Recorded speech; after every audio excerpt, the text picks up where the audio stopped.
Okay 322/4 survey నెంబర్లో దాదాపు చెల్లూరు పెద్ద ఎత్తున అక్రమం జరుగుతుంది, అవినీతి జరుగుతుందని చెప్పి మనం చెప్తున్నారు. ఏంటి అసలు అది?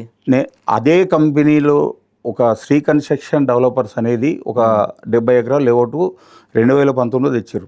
ఓకే, నేను ఆ సంస్థ మీద ఇది కరెక్ట్ కాదు, ఈ డాక్యుమెంట్ కరెక్ట్ అని 2019 నుంచి ఇప్పటి వరకు కంప్లైంట్ చేస్తూనే ఉన్నా. శ్రీ కన్స్ట్రక్షన్ సాల్వో ఎక్స్ప్లోజన్స్ ఏంటి చెప్తాను.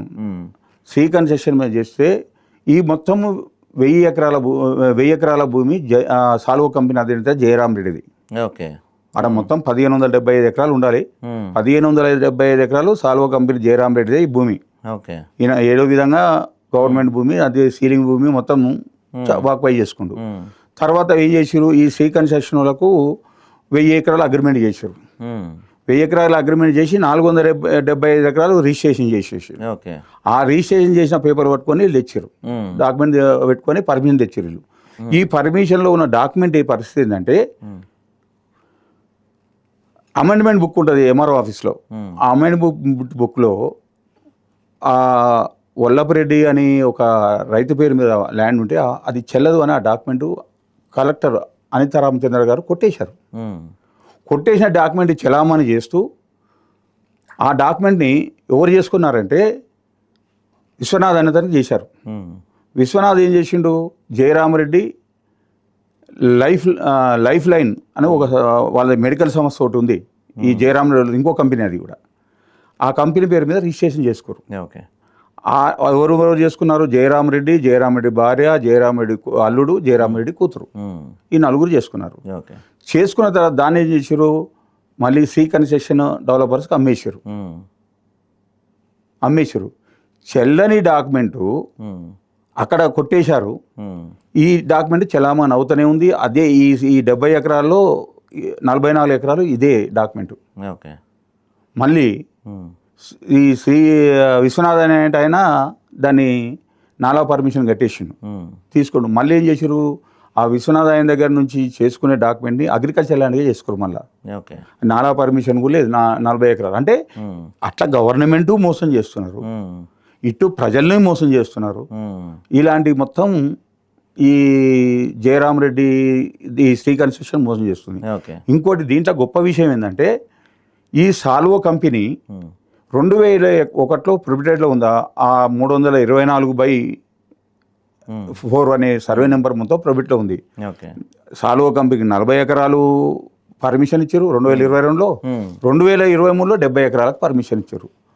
ఒక జిల్లా అధికారి కలెక్టర్ గారికి నేను స్వయంగా నేను కంప్లైంట్ చేయడం జరిగింది. 100 కంప్లైంట్లు ఉన్నాయి.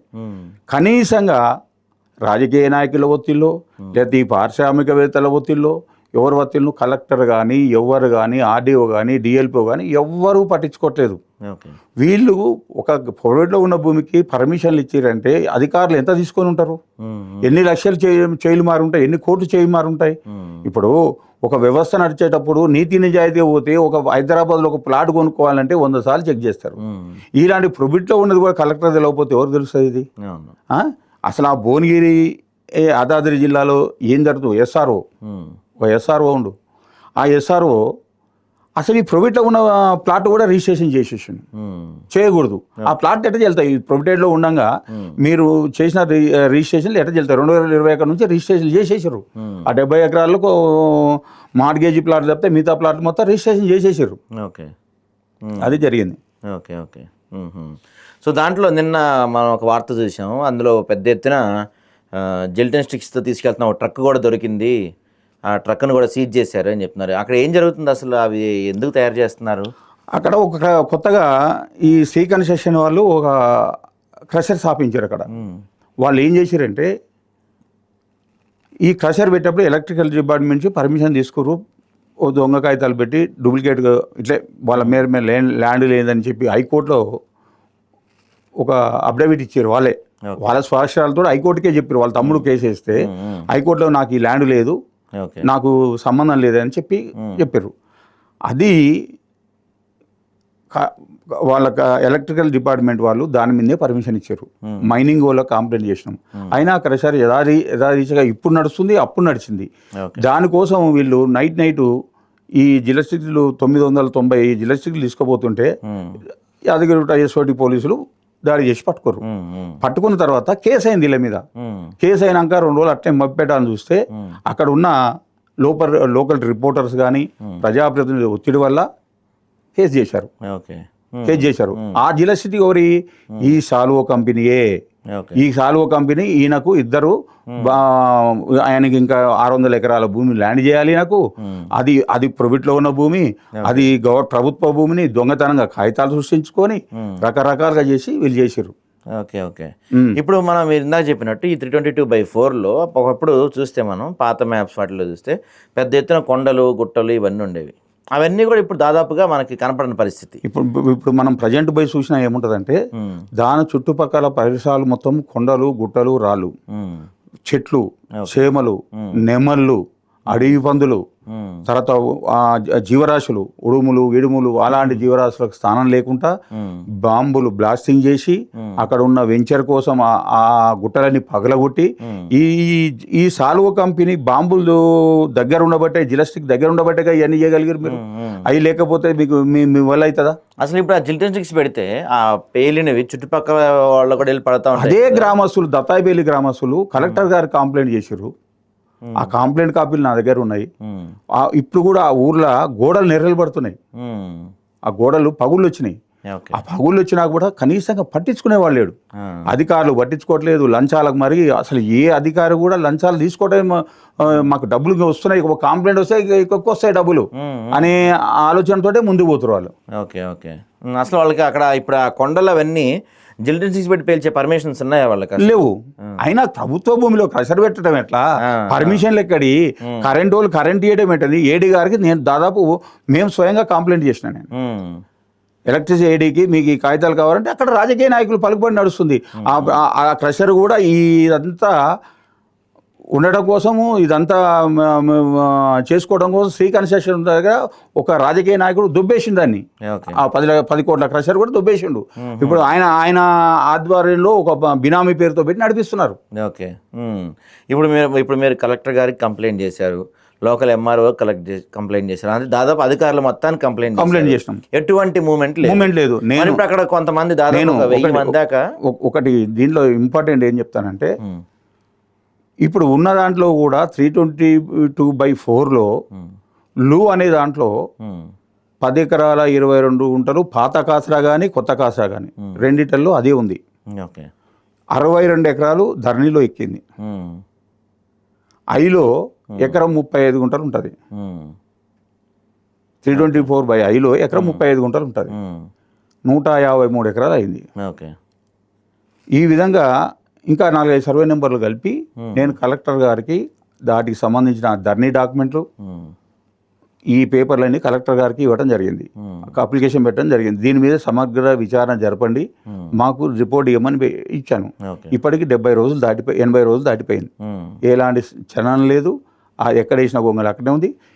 నేను ఆర్టీఐ కింద పోయిన నెల 23వ తారీఖు ఆర్టీఐ కింద అప్లై చేసిన. మన నెలకు 23 దాటింది. నాకు ఫోను లేదు, నాకు ఏమి సమాచారం లేదు. ఆర్డీఓకు 2 సార్లు ఫోన్ చేయడం జరిగింది.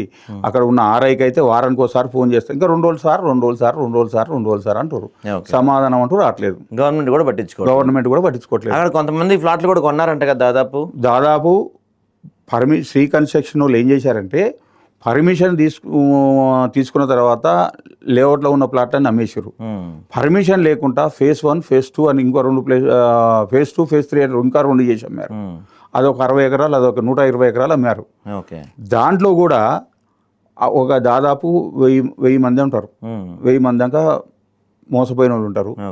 కనీసంగా వాళ్ళు పోతే ఉప్పల్ పోలీస్ స్టేషన్ పోతే పోలీసు వాళ్ళతో బెదిరించి వెలగొట్టారు వాళ్ళని, కస్టమర్ని.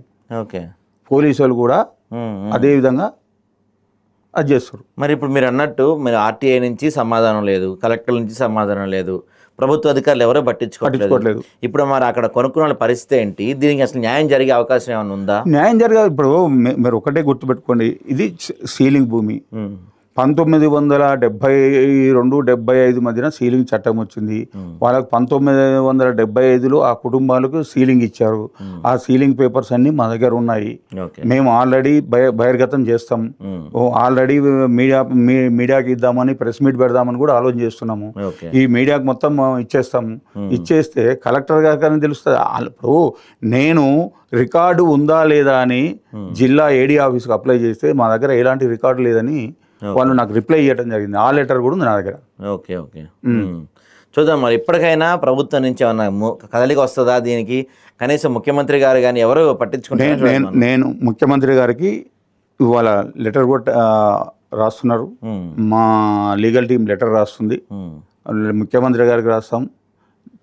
ఈ ముఖ్యమంత్రి గారు హైడ్రా లాంటి ఒక గొప్ప నిర్ణయం, సాహసోపేతమైన నిర్ణయం తీసుకురు.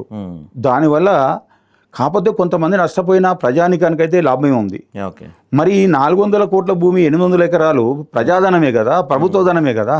దీన్ని కాపాడాల్సిన అవసరం ముఖ్యమంత్రి గారికి ఉంది కదా. దాని మీద కూడా ముఖ్యమంత్రి గారు స్పందిస్తారని నేను ఆశిస్తున్నా. నా ఆశయం కూడా నెరవేరుతుంది. అది ముఖ్యమంత్రి గారు దాని మీద ఆశిస్తే. ఇప్పుడు ఇంకొక చిన్న విషయం చెప్పదలుచుకున్నాం. ఈ సాల్వ బాంబుల కంపెనీకి ఎవరో ఇక్కడ నుంచి ఛత్తీస్గఢ్ నక్సలైట్లకు పోతున్నాయి. మరి ఇక్కడ లోకల్లా ఎక్కడ బాంబ్ బ్లాస్టింగ్ అన్నా సాల్వ కంపెనీ నుంచి పోవాల్సిందే. అంటే ఇక్కడ ఉగ్రవాదులు తయారు చేయవచ్చు, నక్సలైట్ తయారు చేయొచ్చు. ఇవాళ ఇప్పుడు ప్రజలకు కావాల్సిన మంచి పనులు చేయాలి కానీ ఇలాంటి ల్యాండ్ మాఫియా చేసుకుంటూ, ఇలాంటి బాంబుల కంపెనీలు నడుపుకుంటూ, నక్సలైట్లకు సహకారం చేస్తూ ఈయన మీద కఠినమైన చర్యలు తీసుకోవాలని నేను ప్రభుత్వాన్ని డిమాండ్ చేస్తున్నా. సెంట్రల్ హోమ్ మినిస్టర్కు నేను అమిత్ షా గారికి కూడా ఒక లెటర్ రాస్తున్నా. దాని మీద ఎన్ఐఏకి కూడా ఒక లెటర్ రాస్తున్నా. దీని మీద బాగా స్పందన వస్తుందని అనుకుంటున్నాను నేను.